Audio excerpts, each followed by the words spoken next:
Good afternoon, everybody. I'm Yuri Desi, and I am the webmaster of the IEEE student branch of Politecnico di Torino.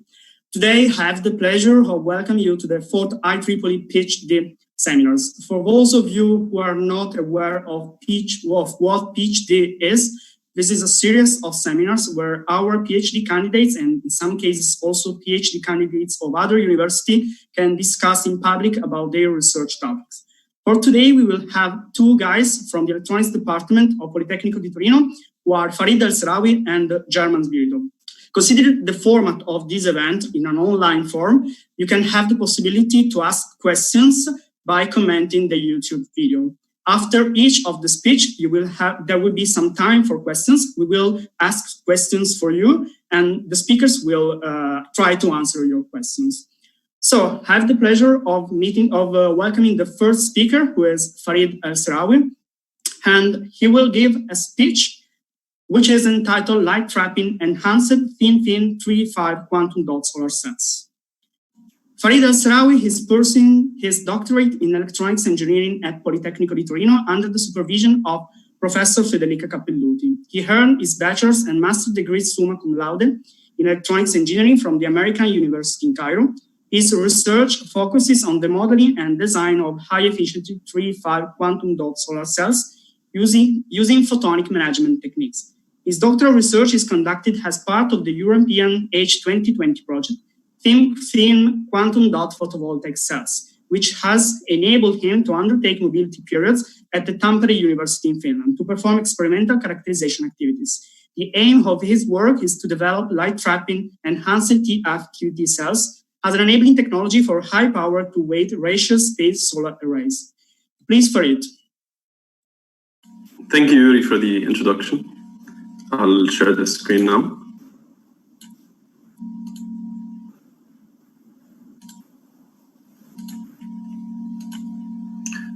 So I'm Farid El-Sahrawi. I'm working with Professor Federica Cappelluti's research group, which is solar cells. So we work mostly on modeling, optoelectronic modeling of solar cells. And today I'll be talking about my work for the PhD, which is entitled Light Trapping Enhanced Quantum Dot Solar Cells. So first, I'll give an introduction on what the intermediate band solar cell is. So with traditional solar cells, with a single junction, we have the absorption of a photon that has an energy above the band gap of the material. And this generates an electron-hole pair that's absorbed and that are collected.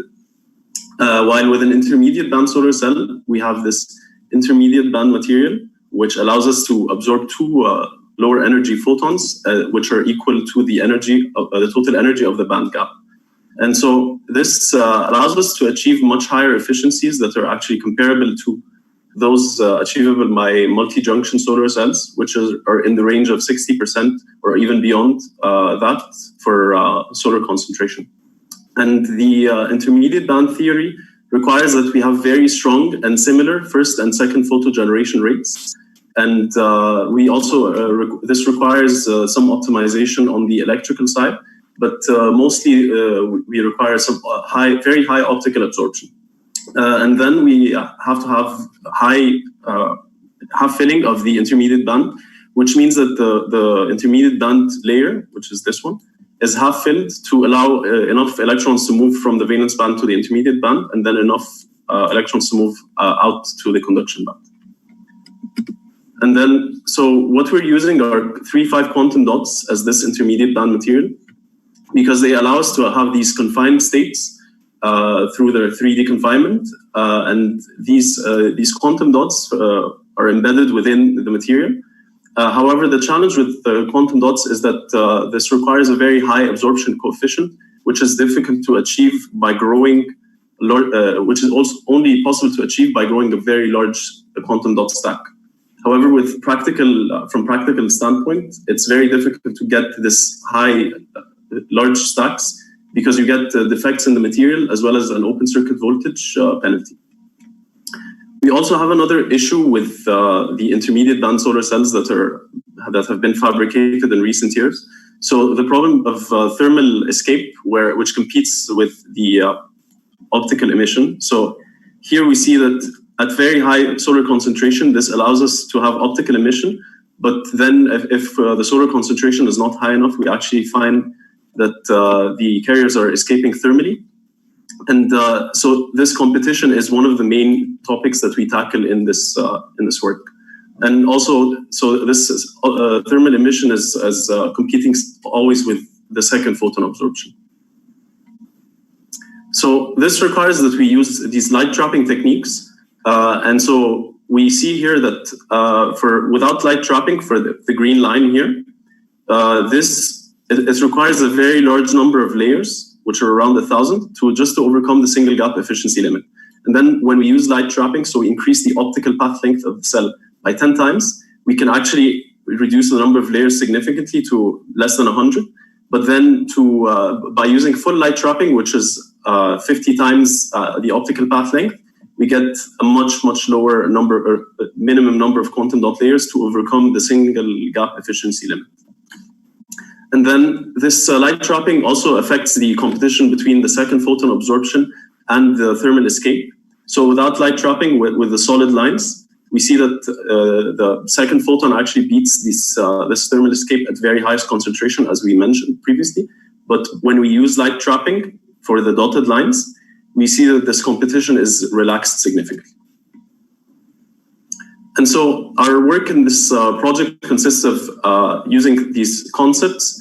So they're already developed concepts like engineering of the quantum dot material to minimize the open circuit voltage penalty, and then using light trapping to enhance the short circuit current density, and then using thin film topologies to have lightweight and flexible solar cells that can be used for space applications.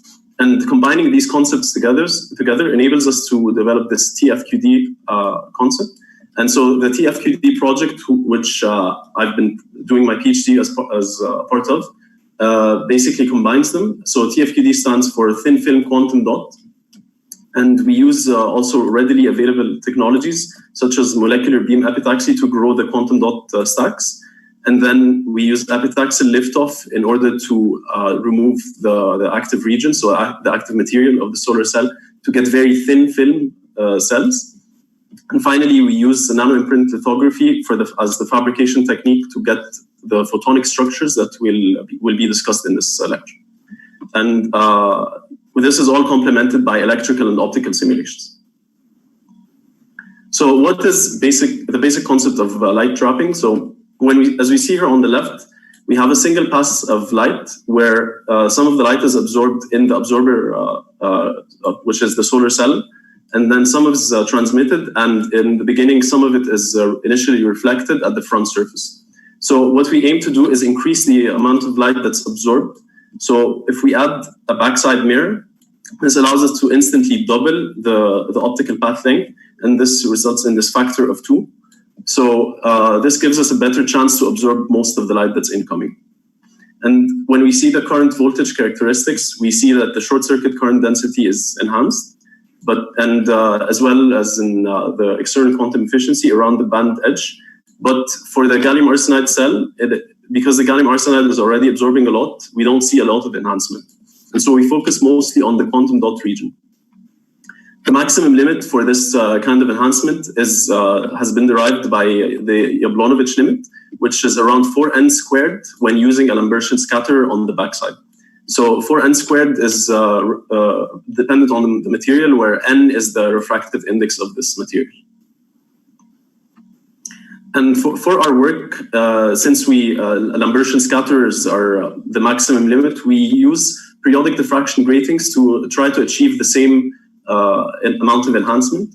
So by tuning the grating period and for different wavelengths, we can diffract the incoming light to higher order modes. And what we aim to do is we first look at this critical angle, which is theta c. If the diffracted light is inside this theta c, so if the diffraction angle is lower than theta c, actually light escapes from the top surface. However, if the diffracted light is propagating at an order that's like an angle that's higher than theta c, it's totally internally diffracted or reflected at the front surface. And so this implies light trapping or efficient light trapping. And so we integrate these light trapping concepts into the quantum dot solar cells. So from the single pass, we start with substrate. So the active material is already on the substrate. And then with using the epitaxial liftoff, we can remove this substrate. And then you go to the double pass configuration, where a planar reflector doubles the optical path length. And then with the full light trapping, we can use textured reflectors. So using the methods that we mentioned previously. And higher enhancement is obviously with the full light trapping methods. So when we look at the external quantum efficiency of a single junction gallium arsenide cell, we see that light trapping, again, does not impact much this EQE, except at the band edge. And then for a quantum dot solar cell, which is very low absorbing, we see the very high enhancement in this range. So with the double pass, we see doubling of this EQE at beyond the 900 or 0.9 micrometers wavelength. And then for the full light trapping, we see this very nice enhancement. And these are simulations, and recently we found through experimental characterization that we can double this short circuit current that's coming from this, the photocurrent coming from the quantum dots using a backside reflector. So in red, we see the double pass configuration, and in black, we see the wafer configuration, which is a single pass. And we use electromagnetic simulations that use the rigorous coupled wave analysis method to optimize these gratings. So the rigorous coupled wave analysis is very efficient for periodic structures because it allows us to expand the Maxwell's equations using these Floquet functions. And it uses a staircase of approximation as seen here. And through our optimizations, we found that the aspect ratio, which is the height over period, is the most important parameter geometrically. And so at around the 0.3 aspect ratio is where we get the highest enhancement. So these are our cells of all the different configurations. We start first by optimizing the front surface for anti-reflection. So we get these nanostructured gratings. And then on the backside, we optimize them for diffraction. And we focus on the best performing solar cells. So these solar cells with double-sided gratings. From the field intensity maps, we can see that the planar doesn't show this diffraction effect, obviously. And with the backside gratings, we get this enhancement using the diffraction gratings. And so this enhancement corresponds to an increase in the short circuit current density. Through these optimizations, we show here the absorbance and reflectance spectrum. So first on the left, we minimize the reflectance to become way below 5% for a very broad band. And this is only achievable using these nanostructured gratings. And then when we look at the absorbance spectra, which translates directly to short circuit current, for the active region, we compute the photocurrent from this region of the quantum dots where we see the highest enhancement. And for the gallium arsenide, as we said, the enhancement is not significant.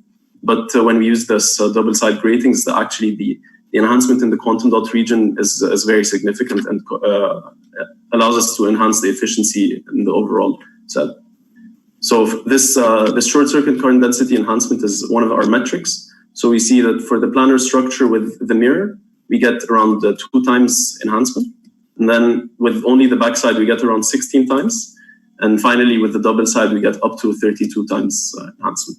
And then this is all for the first photon, but for the second photon, we can use other methods such as guided mode resonance, which has been explored in other work. So the efficiency of the light trapping is relative always to the Lambertian limit, which is, or the Ablonovich limit also. It's referred to as the Ablonovich limit in this work. And so this corresponds to 4n squared, which is around 50 times for for gallium arsenide. And we reach around 94% of that possible limit. And finally, so looking at the fabrication of these gratings, we can see that our work has been on 3 topologies. So we have the planar, and then the blazed, which is a uniperiodic grating. And then finally, we realized the pyramidal gratings, all on gallium arsenide cells, so without the quantum dots. But so we look at the diffraction properties, and here we can see the SEM imaging. So how these gratings look in real life after fabrication. So these are the blazed uniperiodic gratings, and then here are the pyramidal three-dimensional gratings. And these were fabricated using nano-imprint lithography, but other methods are also possible. And finally, looking at the characterization of such gratings, we first observe the total and specular reflectance. So the specular is direct reflectance, and the difference between the total and the specular reflectance corresponds directly to the diffused light, so the amount of light that's diffused within the structure. So this is the difference, and that so the bigger difference means more diffused light into the structure. So for the planar, there's obviously no diffused light, and for the blazed grating, there's a lot, which is in pink. And in the green is the pyramidal grating, which is the highest performing one. And simulations align very well with the measurements. And I'd like to thank our solar cell team and everyone for their collaborations, and obviously the organizers of this event, the IEEE student branch. And I'd like to thank the funding agencies of the TFQD project, and thank you for your attention.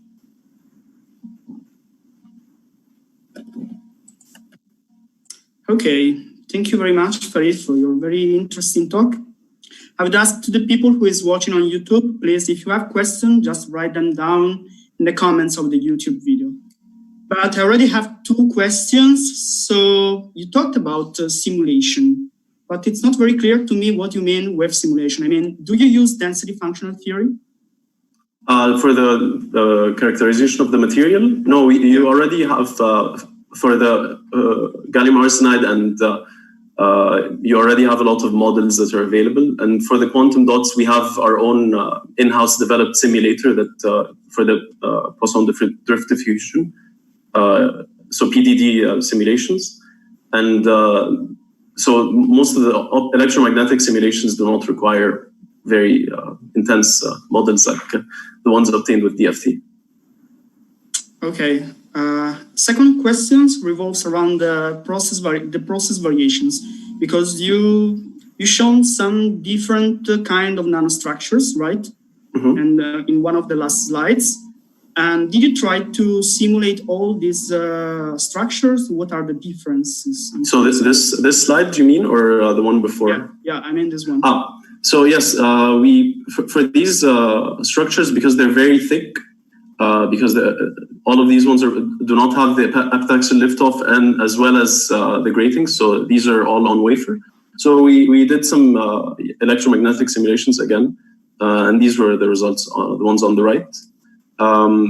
So obviously they're reflectance simulations, but you can also do the same absorption, like absorbance simulations, and try to estimate the current that you can get. But the difficulty is always to integrate both the final solar cells, so the contacts and all of the layers that you need for the solar cell to work and to collect the light, to collect the electrons, but and also to integrate at the same time the diffraction gratings, because if you see here, so the contacts and these layers are difficult to integrate on the diffraction grating. So this is the processing is still in progress. Yes. Thank you very much. I see we still have one question from the audience. Can you indicate a potential use case of the solar cells that you characterized? Yes, of course. So potential use case, we can refer to the TFQD, like the mission. So basically, since we're trying to minimize this active region thickness, so all of these solar cells, the QDSCs, are all in the range of 3 microns or 5 microns maximum thickness. So this allows us to go very thin, so with the active region, and this, when we go very thin, we can make it actually very lightweight and flexible. So you, in the final realized solar cells with epitaxial liftoff, you have flexible cells, and these ones have a very high power to weight ratio. So the power is much So the relationship between the power and the weight is obviously really high, the ratio, sorry. And so this can be used in space solar cells. And this project has been like one of the partners of the project was actually a company that produces space solar cells, so Thales. Okay, thank you very much. I see that we do not have any other questions, so I thank you very much for the interesting talk, for answering all the questions, and I would move to the second speaker, who is German Sviridov. So thank you, Farid. Thank you. I asked German Sviridov to switch on his video. Thank you very much. Okay, German will give a speech entitled, "Can Artificial Intelligence Improve Your Cloud Gaming Experience?" German Sviridov obtained the bachelor's in computer engineering and the master's degree in telecommunication engineering summa cum laude, both at Politecnico di Torino. In November 2017, he joined the telecommunication networks group at DET as a PhD student under the supervision of Professor Paolo Giaccone and Professor Andrea Bianco.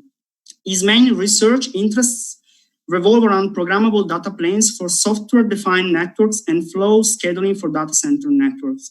Since September 2019, he is a visiting researcher at Huawei Technology Research Center in Paris, where he is working on artificial intelligence applied to networks under the supervision of Dario Rossi. Please, German, I will give this virtual floor to you. Thank you very much for the presentation. Thank you very much. I'll just share my screen.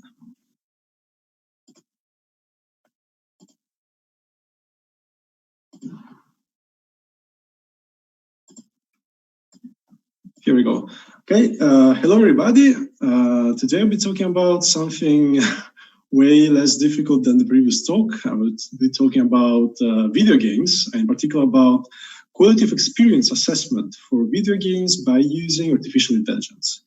This is part of my work in Huawei, which by the way was an amazing experience, so I highly recommend everybody to apply for internship positions there.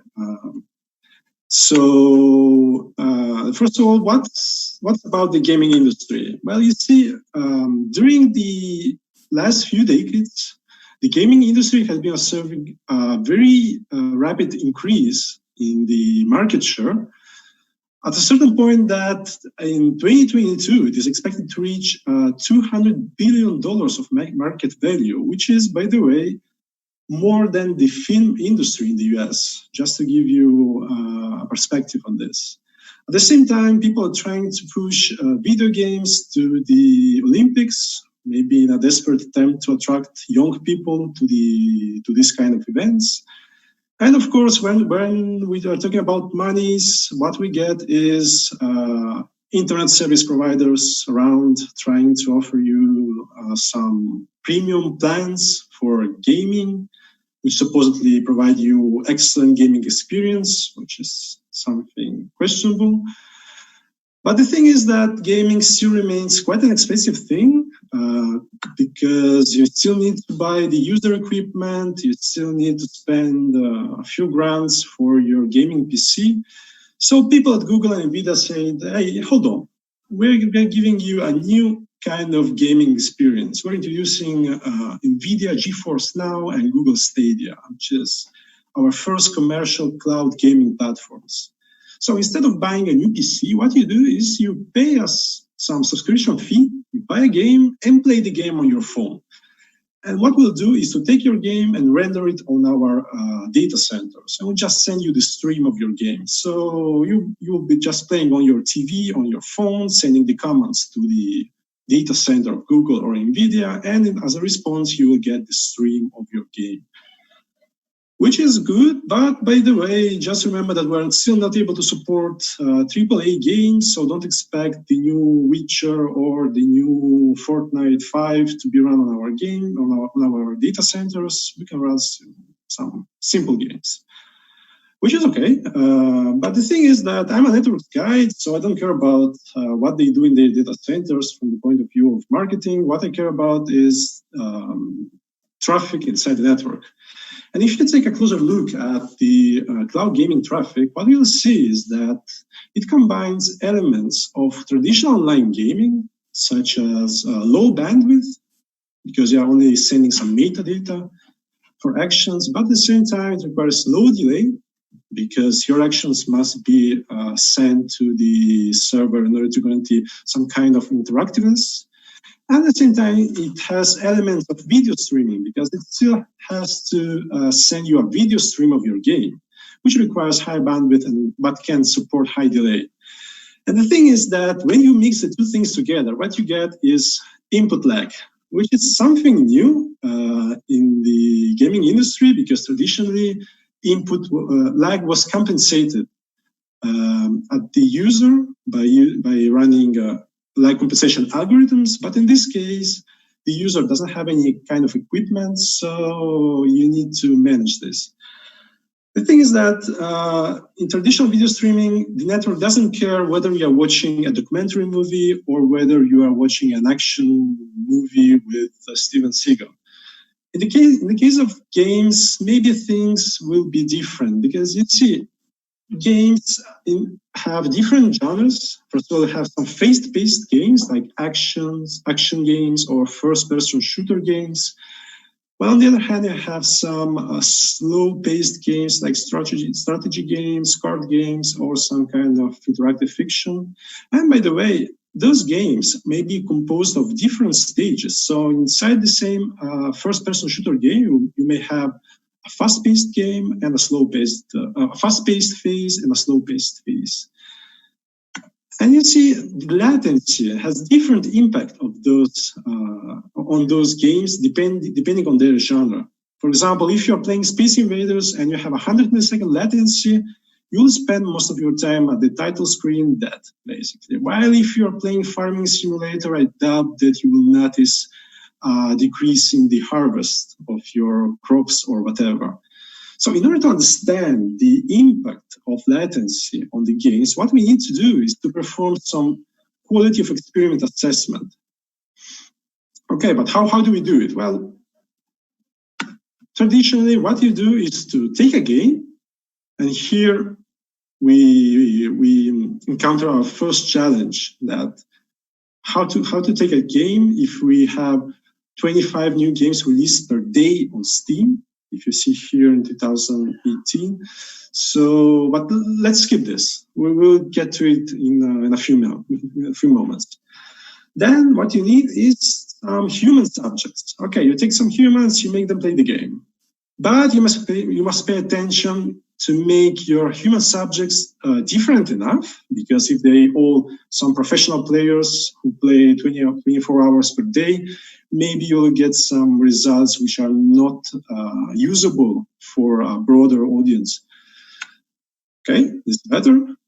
Then what you need is a controlled environment. So since we are talking about cloud gaming, you need to bring subjects to the lab, because if you make the subjects play online over the wide area network, what you have that you observe some interference from other kind of traffics in the network. So the only thing is to truly isolate your controlled environment is to bring subjects to the lab, which is kind of bad, because what we get is, combining all those elements, is that you obtain noisy experimental data, because you are not able to find enough human subjects to have deterministic results. You have coarse grained information, because if you make the people play the game at given latencies, for example, 50 milliseconds, 100 milliseconds, 150 milliseconds, you don't know what's happening in the middle. Then you have no repeatability, because people are not able to repeat the same gaming experience, the same gaming pattern that they had before. And most importantly, we have outdated information, because by the time that you found the subject, you set your controlled environment, people are not playing anymore Goat Simulator 1, but they are playing Goat Simulator 5. So basically your work is useless by the time. And who's guilty here? Of course, humans, because humans are slow, they are not reliable, and they are not able to provide deterministic results. But here's an idea. Let's get rid of humans. because we hate them. Let's use robots. Let's use bots instead. Well, you can develop a bot for your game, which will be able to play it according to the experience that you want to give him. So you may make bots which are very good at playing video games, bots which are very bad. But the thing is that this is still kind of expensive because bots are typically developed by the game developers which have developed the game, and it takes some time to develop them and, of course, money to do so.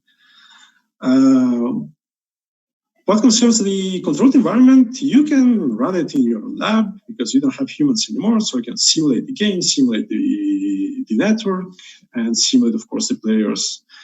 Thing is that, as I told you before, you're still not able to stay in touch with the game releases because it takes time to develop bots. The outcome is deterministic results because bots are deterministic, fine-grained information because you may make the bots play with any kind of granularity, repeatability, of course, but still get outdated information. But what about AI? What if we put AI instead? What we use AI instead of bots? Are we still able to keep up with the releases? Is it still expensive? Do we still get outdated information? Well, let's see. You see that deep reinforcement learning has been gaining a lot of momentum in the latest years. You have a lot of different algorithms being developed specifically for video games. And at its base, it's very simple. You have an artificial agent which interacts with the environment by means of some actions. And what it gets from the environment is its state, so it's a picture of the environment in that moment, and some kind of reward signal which has to be defined. The good thing is that by defining this reward signal, you can shape the behavior of the agent. So you can decide that for the agent, it's more important to do some kind of task in respect to another. So you can tune his behavior. And if you develop this kind of algorithms, what you must include is active exploration. So the agent will be able to explore the environment, all the possible states of the environment, so to optimize the reward, the long-term reward. And it does it by simple trial and error approach. So it doesn't require any kind of supervision and has a very good adaptability, which is cool. Okay, let's do it. So what we did is to consider simple Atari games. In this case, we considered Sequest, Beam Rider, and Breakout. We considered one specific algorithm, one specific deep reinforcement learning algorithm, which is DeepQ network. But we also tried with other different algorithms, which is quite simple, but yet very powerful algorithm. So what we did is to train 3 artificial agents, one respectively for each of the games, and it took less than 5 hours to reach a superhuman level of performance for those video games. What's next? We have our AI, and let's make it play in our network. So we built an emulated network for cloud gaming, which was characterized by a given frame lag L, per frame lag probability P lag, and some per keystroke drop probability P drop. So our artificial agents are sending the commands to our emulated networks, which then forwards it to the server, and the server returns the frames.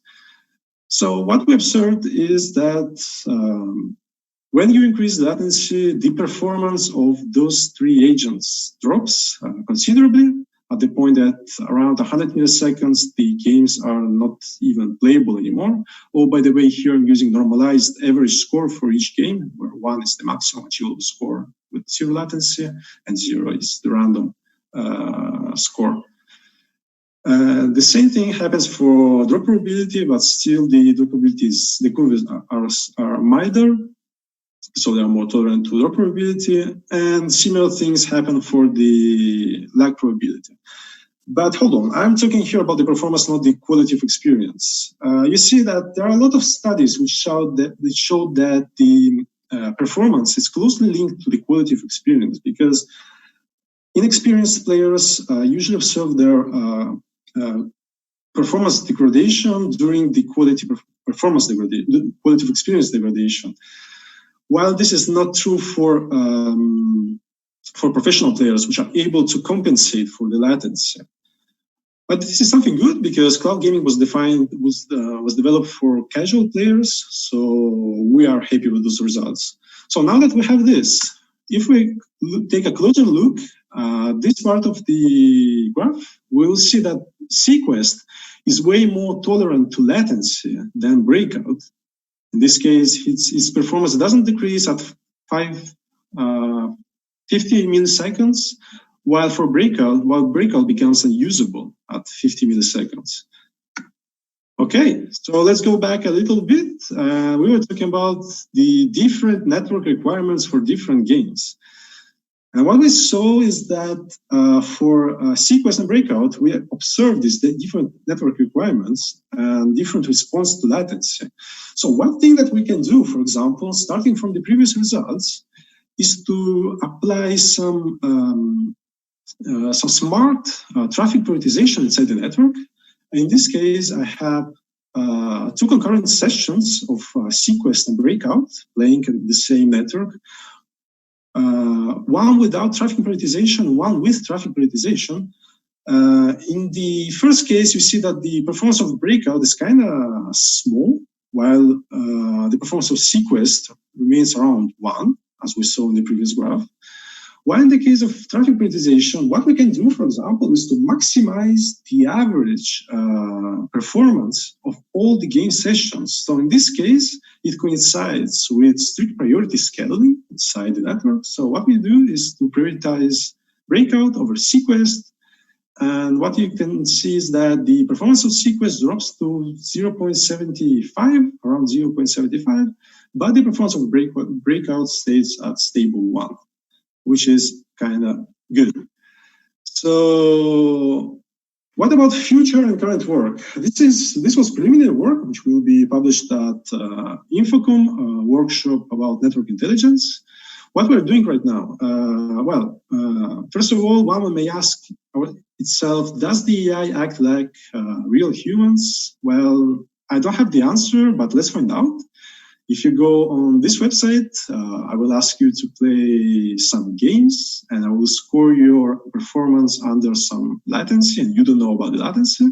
This is a fully controlled environment because the Atari here runs inside your browser, so it's JavaScript, so there's no latency due to the network. So if you please go there and play a little bit, I'll be very happy about this. The next, Atari is way too trivial. Yes, the thing is that Atari is kind of simple. It's way too casual for a real game. So what we're doing right now is to checking the same data for Doom.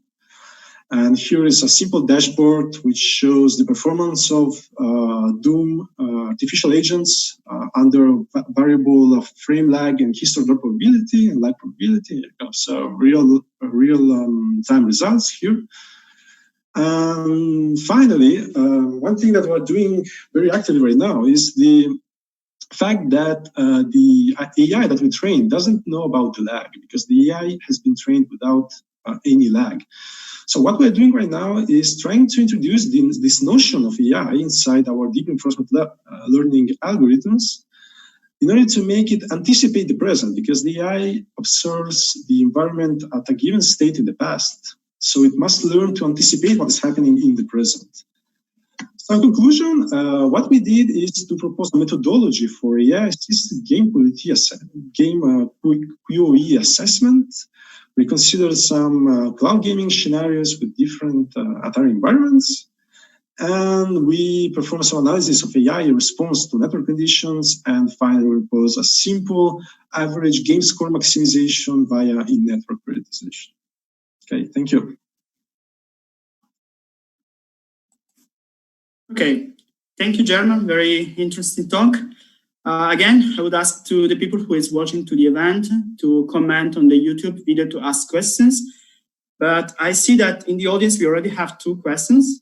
Okay. So the first one is, how much does the type of the game, so maybe MOBA or first-person shooter or sports game, influence the training of your AI?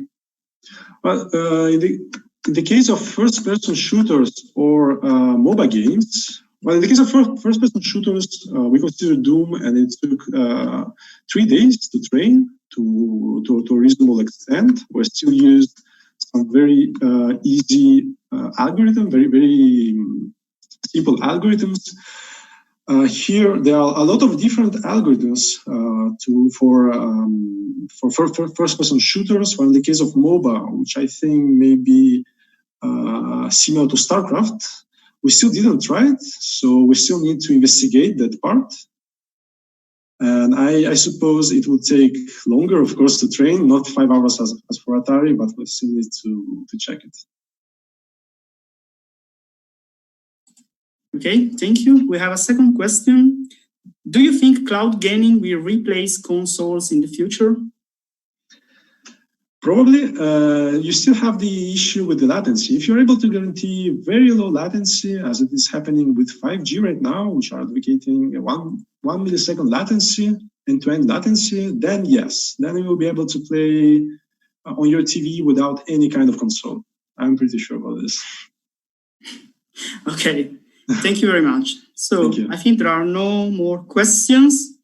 Okay, so I asked Farid to turn on his video.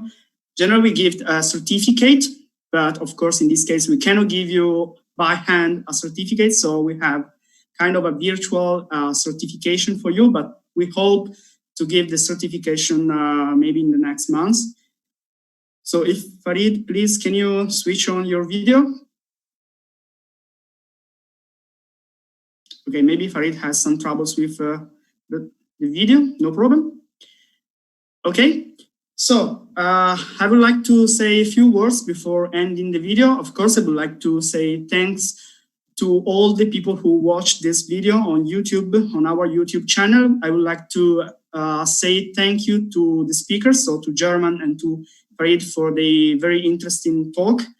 And I would like to say thank you also to all the people who work behind the scenes. So the IEEE student branch and also the Women in Engineering group, affinity group, who is really giving a very important help in the organization of this event.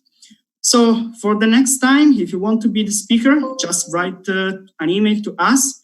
You can be a PhD candidate of our university, or in other cases, if you are a PhD candidate of other university, you can also send us an email. We can organize a special pitch for you. And for today, I think that's it. Thank you for watching, and see you for the next event of the PhD. Thank you, everyone. Thank you, Yuri. Thank you, Yuri. Thank you very much.